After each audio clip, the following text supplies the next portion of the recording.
Hello সবাইকে, কেমন আছো?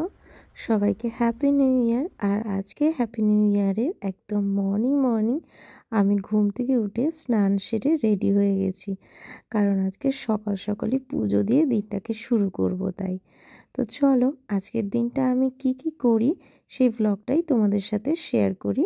কারণ আজকে 1 জানুয়ারি, তাই এই দিনটা আমি কিভাবে সেলিব্রেট করলাম তোমাদের সাথে এটাই শেয়ার করব। তো আমি এখন আমার গোপু সোনাদেরকে সবার প্রথমেই তাদের ড্রেসগুলো চেঞ্জ করে দিচ্ছি। আমি কিন্তু গোপু সোনাকে রোজ স্নান করাই না, কারণ এখন শীতকাল, তাই গোপু সোনাকে স্নান করালে রোজ গোপু সোনার ঠান্ডা লেগে যেতে পারে। তো সেই কারণে আমি কিন্তু রোজ স্নান করাই না, আমি ড্রেসটাকে চেঞ্জ করে দিই। ড্রেসটা চেঞ্জ করিয়ে সুন্দর করে সাজিয়ে গোপাল সোনাকে আবার তার জায়গাতে সুন্দর করে বসিয়ে দিলাম, কারণ গোপুকে সাজিয়ে গুজিয়ে বেশি ভালো লাগে, তাই না? তোমরাও তোমাদের গোপাল সোনাকে কেমনভাবে সাজাও নিশ্চয়ই কিন্তু জানিও, আর কমেন্টে পারলে তোমাদের গোপালের একটা করে ছবি দিও, তাহলে আমিও দেখতে পারবো তোমাদের বাড়িতে কেমন কেমন করে সাজাও তোমরা তোমাদের গোপালকে। তো আমারও দেখা হয়ে যাবে। যাই হোক, গোপাল সোনাকে আমি সাজিয়ে নিলাম এরকম সুন্দর করে। কেমন লাগছে আমার গোপাল সোনাকে অবশ্যই কিন্তু তোমরা জানিও। আমি রোজ গোপালের জন্য হয়তো অত কিছু করতে পারি না, গোপালের জন্য ধরো নাড়ু, ক্ষীর, মাখন এইগুলো আমি রোজ অ্যারেঞ্জ করতে পারি না, তেমনভাবে আমি গোপালের জন্য কিছুই করতে পারি না। কিন্তু যতটুকুনি পারি মন দিয়ে ভক্তি ভরে ভাবি গোপালকে একটু সাজিয়ে গুছিয়ে রাখা, আর সামান্য একটু প্রসাদ যেমন পারি যেদিন, তো সেভাবেই আমি কিন্তু নিজের মতন করে একদম বাড়ির ফ্যামিলি মেম্বারের মতন করেই আমি গোপালকে রাখি, আলাদাভাবে তেমন কিছুই করি না। তো যাই হোক, তোমরা কেমনভাবে পুজো করো জানিও। এইবারে আমার গোপালকে সাজানো হয়ে গেছে, এইবারে আমি আমার শিব ঠাকুর আমার মহাদেবকে এবার স্নান করাবো। তো মহাদেবকে আমি প্রত্যেক দিন ঘি, তারপরে মধু, গোলাপ জল, তারপরে তোমার হচ্ছে আতর, আর হচ্ছে মধু আর চন্দন, এই কটা জিনিস দিয়ে আমি স্নান করাই। গঙ্গা জলের মধ্যে একটু তিল, কালো তিল ফেলে, তো সেটা দিয়ে আমি মহাদেবকে প্রত্যেক দিন স্নান করাই, প্রতিদিনই স্নান করাই আমি মহাদেবকে এইভাবে। তো তোমরা কিভাবে মহাদেবের পুজো করো এটা যদি একটু জানাও আমাকে, তাহলে আমারও সুবিধা হয়। যাই হোক, এইভাবে আমি বাবাকে স্নান করিয়ে সুন্দর করে কাপড় দিয়ে মুছিয়ে দিই, কারণ আমি মনে করি যে আমি হাতে তুলে এইভাবেই করি, কারণ আমার শিবলিঙ্গটা তো খুবই ছোট, হাতে নিয়ে ছাড়া না পসিবল হয় না, হাত থেকে পড়ে যেতে পারে বা কিছু। তো সেই কারণে আমি এইভাবে হাতে কাপড়টা নিয়ে তারপরে আমি একদম বাচ্চাদের যেভাবে মোছায় না, তো আমি সেরকমভাবেই মনে করি, ছোট্ট শিব হিসাবেই আমি পুজো করি আমার বাবাকে।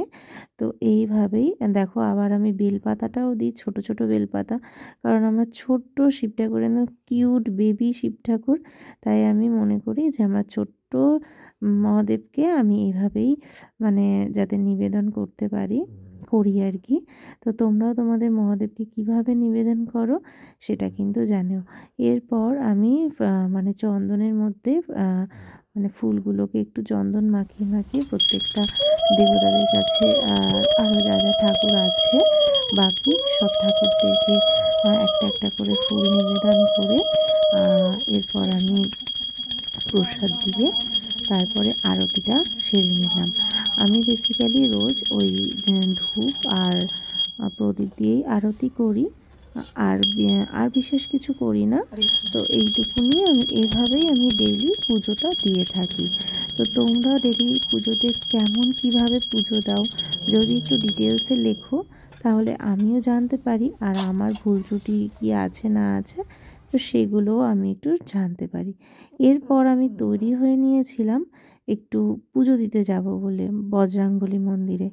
তো আমার এখানে নবদ্বীপে একটা সুন্দর বজরাঙ্গলীর মন্দির আছে, তো সেখানেই আমি পুজো দিতে যাব বলে রেডি হয়ে গেছিলাম, কারণ বজরাঙ্গলীকে একটু লাড্ডু দিতে যাব। তো যাই হোক, বজরাঙ্গলীকে লাড্ডু দেওয়া হয়ে গেছে। আর সাথে গিয়েছিল আমার পিঙ্কি দিদি।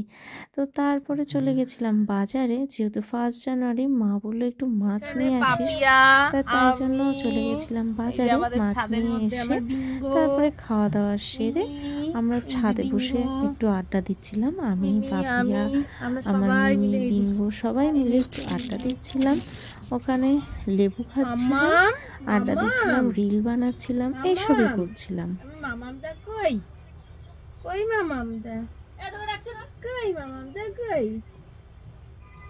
দিল তো বাচ্চা হ্যায় জি কোরি খচ্চা হ্যায় জি।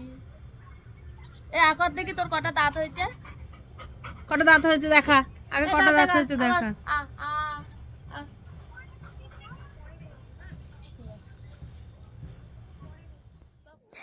এরপর চলো লাঞ্চের সময়, তো চলো এবার লাঞ্চ সেরে নিই। সেদিন সন্ধেবেলায় গিয়েছিলাম একটা ক্যাফেতে, আর রাতে ছিল আমাদের অর্পিতাদির বাড়িতে একটা ছোট্ট পিকনিক। তো সেখানেই গিয়েছিলাম। পিকনিকের ভিডিও যদিও করা হয়নি, তো আর সবার শেষে দেখাই তোমাদেরকে আমার মিষ্টি একটা 1 জানুয়ারির উপহার।